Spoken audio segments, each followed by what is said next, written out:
If you're just getting started out in church marketing and you're looking for an easy win, I would look no further than local SEO. This is the search engine optimization tactic that helps your church show up when people type in searches like churches near me. And in this conversation, we're going to unpack 5 tips that'll help your church reach more people through local SEO. Let's do this. Well, hey guys, I'm Thomas. And I'm Ian. And today we are talking about local SEO for churches, which means how people find your church online when they're looking for churches near me in your area, and how your church can actually rank better on local searches. So should be a good conversation, huh, Ian? It should be. And it is our 200th podcast, is it not? It is, yeah. I'm excited. It's quite a milestone for us here. Back when we first started, we would say, hey, this is episode number whatever. I think up to about 60 or 70, we'd say episode numbers on this. We don't do that anymore because it seems that we care more than our audience does about what episode number it is. But this is a milestone. 200 episodes, almost 4 years. A lot of work. Of doing the podcast with you, Ian. It's been a good time. Yeah, it has been a good time. I will tip my Yeti full of water to it. So there you go. Yeah, I'll tip my Ember coffee mug because it's early here in Hawaii. That's right, earlier today, there. It's after lunch here for me. So that's it. So, well, cool. I think this should be a really good conversation, though. Local SEO is something that is dear to our heart. It is. I think this is like some of the lowest hanging fruit for churches to reach more people. If you want to see more visitors in your walk through your doors, getting this right, it's not going to solve things by itself. It won't grow a church just by doing it. You have to have a lot of other things in place, but it is the literal first impression a lot of people have with your church, because it is something that is happening when people type in churches near me.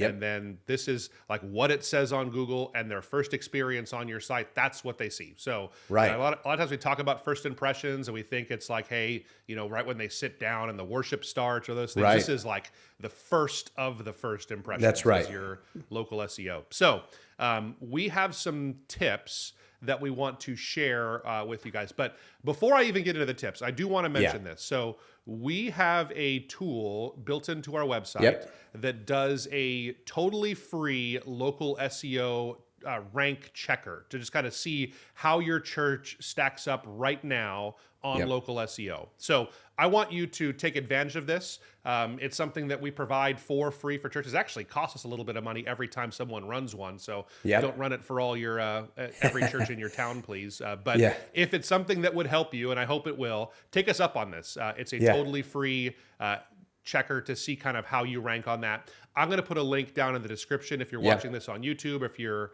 on our website watching this or listening to this, you'll find it in the description and the show notes here. So take advantage of that, see where you rank, and that will kind of help you set a baseline. And you can start to measure from that point on, and some things that we're going to give you today should help you improve some of those metrics so that you are that church that ranks high. So we do this. I know how important this is. I pastored a church in Madison, Wisconsin for 6 years. We were never a very large church, 150 people or so. And our little church would come up consistently all throughout town. We would be 1 or 2 on Google search rankings locally for this small church. And this is a town that had mega churches and churches with thousands of people in it.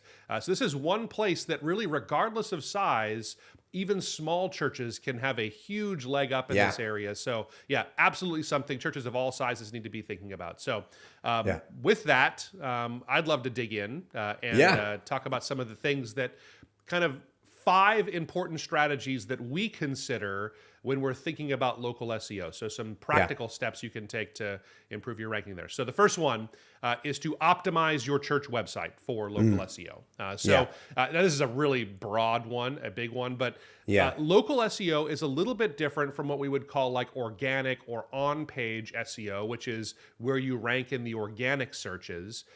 We're talking mostly about where you rank in what's called the map pack. So when you do a Google search, there's usually, for a local business, there's a map and it shows you like the top 3 or 4 listings that Google thinks is most important. And your website is actually a key part of that, but it's a little bit different. So how you optimize your website is really by using the keyword and your location in your content on the site. So for churches, your keyword is, surprise, church and churches. So you want to optimize your website for those keywords. So here's how you would do that. In your title of your website, so this is what you'd call like your H1 tag if you're getting technical, but just kind of think of it as the title of your website, the biggest words on the top of your site. Try to find the words church and your location in there. So, you know, if your church name is something like First Baptist Church, obviously you're going to have the word church in your title. Right. And then if your name is, if that is your name and you happen to be in Georgetown, Texas, you'll have Georgetown, Texas in there. So First Baptist Church of Georgetown, Texas, that's a great SEO title to have on the top of your page there. For other churches, the church that I pastor at now is called New Hope Hawaii Kai. So we have our location in there, Hawaii Kai, but we don't have the word church in our title. So that leaves us in a little bit of a predicament. Like, what do we do if we don't have the word church in the name of our church?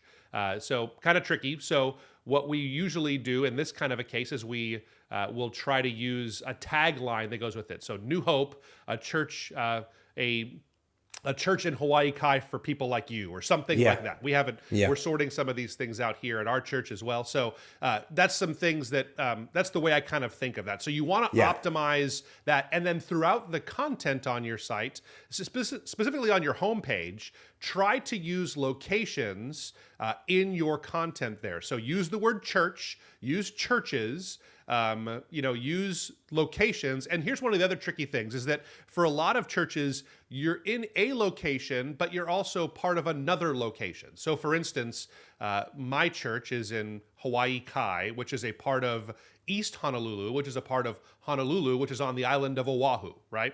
And because I'm in a small place, people could come from anywhere on the island and come to our church here. So we have to use lots of different kinds of locations in order to reach people depending on what terms they're searching for. We don't want to just limit it to your area. So your area, Ian, you're in Georgetown, Texas, but right next to Round Rock, Texas, which people would generally call the Austin, Texas area. So you want to use all of these kinds of terms when you're kind of creating content on your site there. So these are the things I would consider when we think about optimizing your website, some of the things we look at. No, and those are detailed, very important pieces, but just also to add to that, you want to make sure that your website is mobile responsive, mobile friendly, easy to navigate, up to date overall, keeping sermons, events, and those things up to date, because Google also looks at that, not just these overall details that we just discussed. So also just make sure your website's up to date in general. Absolutely. And the next the next thing that is often overlooked big time and not thought of is every church needs to get listed on online directories. Now, there are dozens and dozens of these, and some that people are familiar with. Of course, Yelp, Yellow Pages, people are familiar with, Uber. But then there's all these other weird ones that no one's ever heard of out there, like Data Axle or Zenrin and 8 Coupons and all these other bizarre ones that are out there. But why these are important is Google and the search engines are looking for your church's name, address, and phone number to be listed accurately on all of these directories. And the thing is it's not a one and done. It's something that does take some ongoing work, but you at least want to make sure you get this done initially as well and get your church's name, address, and phone number on these specific directories. Yep.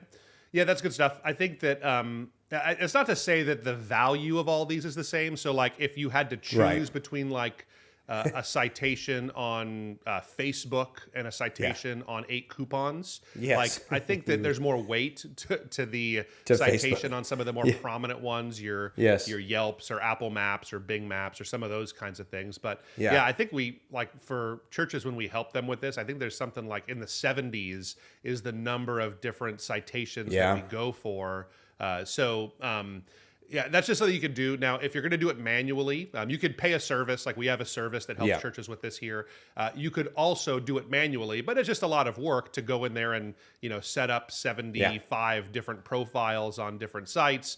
And then here's what the real killer is that these things tend to just change over time. So like people will go in and like the public has the ability to edit some of these. So if they go on to yellowpages.com and they say, well, I don't think that's actually right. I think that the name of the church is a little bit different and they're actually not on this street, but they're on a different variation of the street. These things change up. And so you have to keep an eye on it quite a bit. But getting these online citations, that is a major signal that Google uses to decide where someone's going to rank in a local search there. Yeah, that's good. Awesome. Next one is encourage online reviews. This one is also important. I'd say, let me reframe it to encourage 5-star online reviews. That's really important there. It really is both and. I wouldn't don't get all down about the fact that someone is giving you a bad review. This is going to happen. We have... even with Reach right here, we have like a 4 point something. But one thing that bothers me the most is they had this person that is a self-described atheist that saw some of our content and got upset about it and put a review on Google about us. We never worked with this person or anything, but that stuff's going to happen. You're going to have these things happen at your church. People are going to review you and they're going to say things you don't want them to be saying about you. Really focus on what you can control. And so one of the nice things about Google reviews is they're not particular on whether or not you ask for reviews. In fact, they encourage you to ask for reviews. Other sites like Yelp, that's a big no-no. They don't want you to ask for reviews. They want it to come naturally.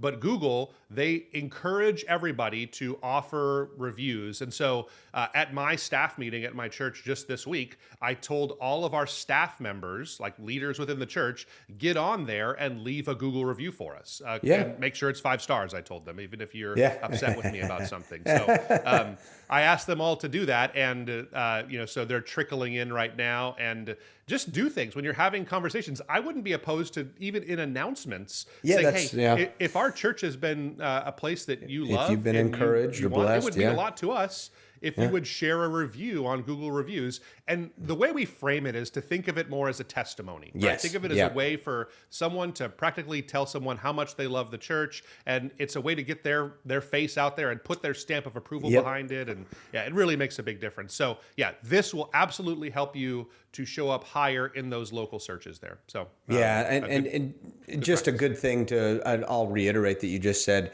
because we have seen that some pastors and ministry leaders kind of have a tough time wrapping their mind around or they feel like it might be awkward to ask for these. Think of it as a testimony. You said that.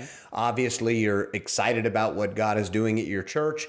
And if people are finding it helpful, which hopefully they are, nothing wrong with them going online and shouting from the rooftops there. So think of it that way for sure. Makes it a little less awkward. So good. Yeah. Next one is create local content. So what does this mean? So obviously you're trying to reach people locally within your community. So you want to be visible with local types of content. So this is really good. Also think of it as if your church is outreach oriented and you're partnered with like a food pantry or a homeless shelter outreach, or there's a community events that are taking place.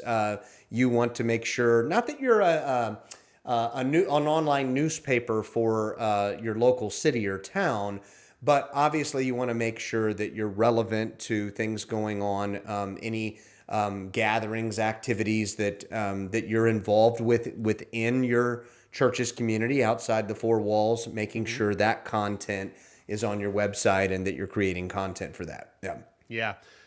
So I think of this as an opportunity with church events, right? So I think that it's a rethinking of how we talk about church events, especially online. So let me, as an example, we just got through Easter here. And a lot of churches we work with, they do Easter egg hunts and community type events like that. So I think that when you talk about that, you need to online think of your Easter egg hunt, because I think every church, that's a community event, right? So even though it might, most people might be from the church, it is something that we hope people from the community will come to.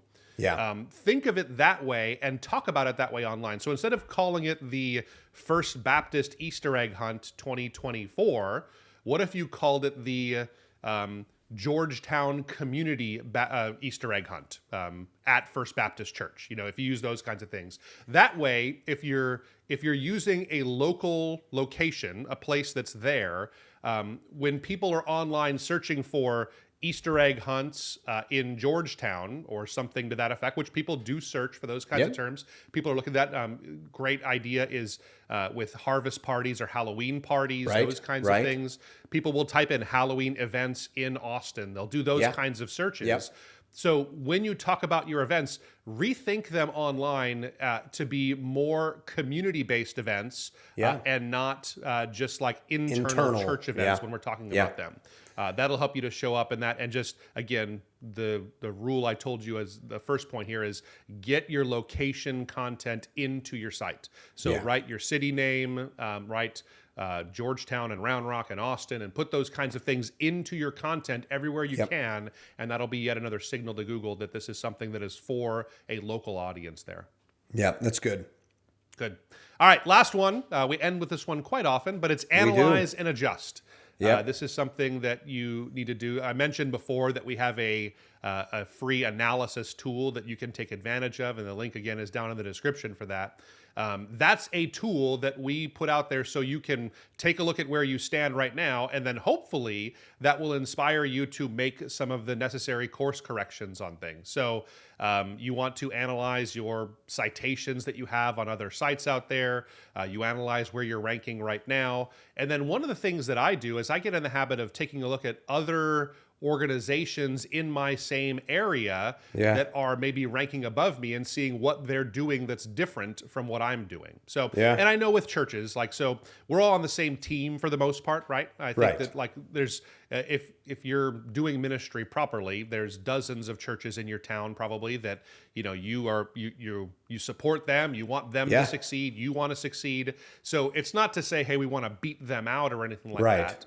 But it is something that you're responsible for your organization and how you're leading it. And you don't have to just look at churches. You could do some of the testing with, if you just put in plumbers near me and take a look at their sites and see what they're doing differently from each other and make some corrections in your context of a church, you can actually just see some growth by doing this. So measure what you're doing, see how you're ranking on these kinds of things. Come back to our site and get another report in 3 months and see if there's been any change. Take us up on those kinds of things there. And over time, you can make some of those course corrections, and you can actually start to see some growth in this area. So we just encourage that you measure it and then take a look at what's working for other people and then change to make yourself more like that. So that's the advice there. Like we always say, if you're doing the work, then you definitely want to know how that work is performing and serving you well. So, and results count for sure. So you definitely want to, and I like that you touched on we don't like to think we're in competition to other churches, but the way I've phrased it when I talk to pastors and ministry leaders about this very thing is like, don't you want to be just as visible as the other church down the road? Don't you want to give someone the opportunity to see your church? And often if you're not looking at what other churches are doing and if you're ranking below them, unfortunately, sometimes your church may not be seen. So definitely important to analyze that. So, yeah, good stuff. Happy 200th, Ian. Happy 200th. More to come. Yeah. Hey, if this podcast has been helpful to you over the last, whether you've been with us for one or all 200 episodes, just want to thank you guys so much for being a part of the Reach Right family. I hope we have been able to help your church reach more people and grow. That's the reason why we do what we do here at Reach Right and why we do this podcast. So it would mean a lot to me if you would hit that like and subscribe button if you're watching on YouTube, or subscribe to us on any podcast that app that you're using to listen if you're listening to us. And leave us a comment. How is your church doing on local SEO? I'd love to hear if you have any questions on that. We do try to respond to every single comment that we get on these. It's a promise we have as of now. We're still able to do those kinds of things. So drop us a comment down below, and we'll catch you next time. See ya.